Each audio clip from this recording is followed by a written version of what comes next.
This specifically, hopefully, is focused on uniting people in California, get their voices out there so that maybe more people will join in, and hopefully the same thing's happening in other states.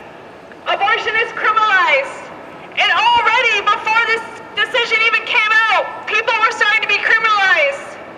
People are starting to be arrested and interrogated, not only for having abortions, but for having miscarriages, for seeking reproductive health care. They're being criminalized. And this is all part of this sick, twisted, capitalist system that has no value on human life and human dignity. So we know that there's a potential for literally hundreds of millions of people in this country to no longer have the right to abortion. And I do want to give a shout out because I've seen some of the young girls out here in the crowd. I'm proud of everybody who's turned out to be here tonight, but I'm especially proud of the younger generation who's coming up here and says, you know what? What was fought before is mine still. But I wanted to give some of the details because she said that there were 13 states where all of a sudden this made a difference. And as they put it, that's 19.4 million women right now of reproductive age who lost their right to abortion overnight. So to hear it, Arkansas, banned, no exceptions. Kentucky, banned, no exceptions. Louisiana, banned, no exceptions. Louisiana, Missouri, all banned with no exceptions. Oklahoma, South Dakota, Utah, Wisconsin, Idaho, Mississippi, North Dakota, Tennessee, Texas, West Virginia, Wyoming, Ohio, Arizona, Florida, Georgia, and South Carolina all were on the ban or the about to be prohibited list at 6 weeks. 6 weeks! So what woman knows she's pregnant at 6 weeks? If they didn't make a case for why the Supreme Court needs to be abolished, I don't know what else could be. But I wanted to do something a little different because, I think like many people here, I heard my phone pinging because, as she said, I'm a school bus driver, so I was at work at 6 o'clock this morning. So when the decision came down, all I constantly heard was pings on my phone, and without even looking, I could feel that drop in my gut of knowing what was happening. And the thought that as I was going through work today and thinking about this, because just like Rivka, I woke up full of rage as soon as I read that announcement. And it seemed really interesting to me for thinking about it is about 21 years ago, right now, I found out that I was pregnant. And I knew I was not ready to be a mother. My partner and I were not ready to be parents. I made the decision that so many millions of women had made before and were continuing afterwards until today, made the decision to have the abortion because that was our right. And we knew that was our choice. And like many out there, despite all this propaganda that they say about women regretting them, I have no regrets. No regrets. And you know what, to go with what I think other people have been talking about the struggle is, you know what, I can say that I have 2 friends who have regrets. You know why they regret it? They wanted to have those children. But as people said, how expensive is it to have children in this country? One of them started cleaning up. She said, you know what, I'm going to give up smoking. I'm going to be clean. I want this child. And she said, there's no way I can afford it. And broke down. And how many people have been in that position where also the reason why they regret it is because they wanted the child that they could not afford. So as we've been fighting, that's why, when we're talking about this, it's not just the right to abortion, it's the right to all reproductive justice, all reproductive health care, so that it's to have the abortion if you need it, it's to have access to contraception if you need it, if you want it, it's the right to that when you go in there that you don't have $30,000 in debt from giving birth to a child, that you have support, that you don't have to struggle to get infant formula, because it's a majority of children during their first year who have to rely on formula. And who is it especially who are the families who are most impacted by the shortage of infant formula, who are going to be affected by this ban? It's working class women, it's poor women, it's women of color. These are always the ones who get hit the hardest. And as it was said before, the rich woman will always find their way to another state to be able to get access.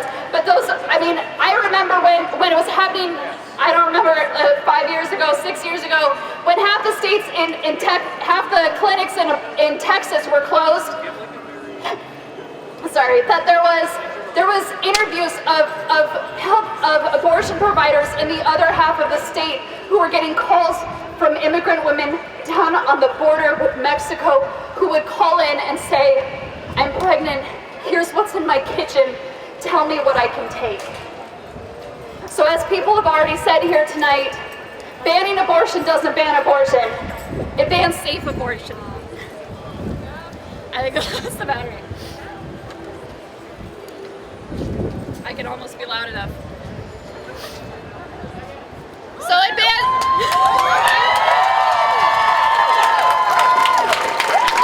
Thanks, baby. Are we good? Are you sure? You got this! I know it. Wait, Megan. Okay. Okay. Okay. Ooh. Thank you. So that we know absolutely who's going to be impacted by this. And as it has been said before, we knew that to expect this from the Republicans. We knew, as many people have said, yeah, there were 9 people who voted to remove abortion. And as it also got said earlier, that, you know, Clarence Thomas got on and said, this means all of these other rights we can come after. That we knew from even before this was happening that the governor in Texas was looking at how can I come after education for immigrant children. That this is the moment they've been waiting for to roll back all the rights that have been won by people. And so that is why it is absolutely important that we are out here tonight and that we are fighting back to say, no, you will not take our rights. We are going to fight for them and we are going to win.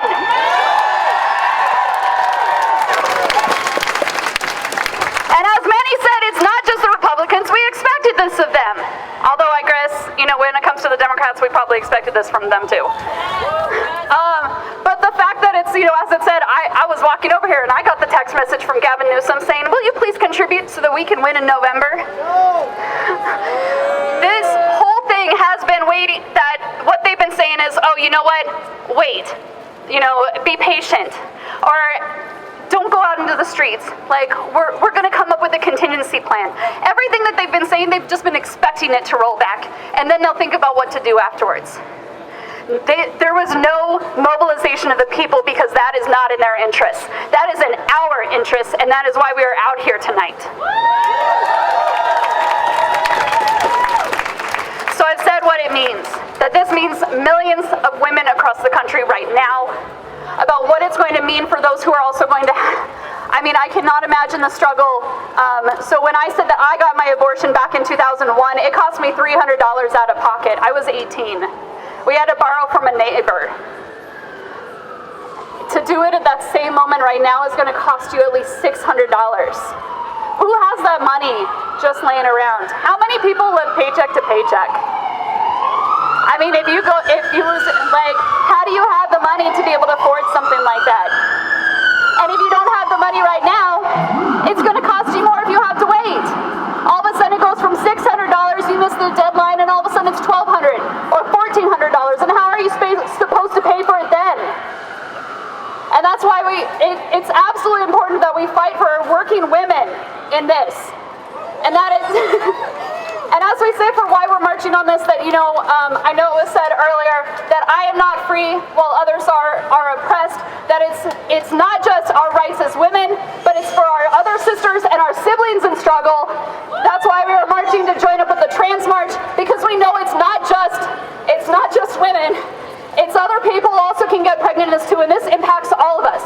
We know that this is targeting women, but we know they're going to come for everybody's rights, everybody that they can. And so that's why it's absolutely important that we are going out there and we are uniting the struggles, because together, when we unite our fights, that's when we win.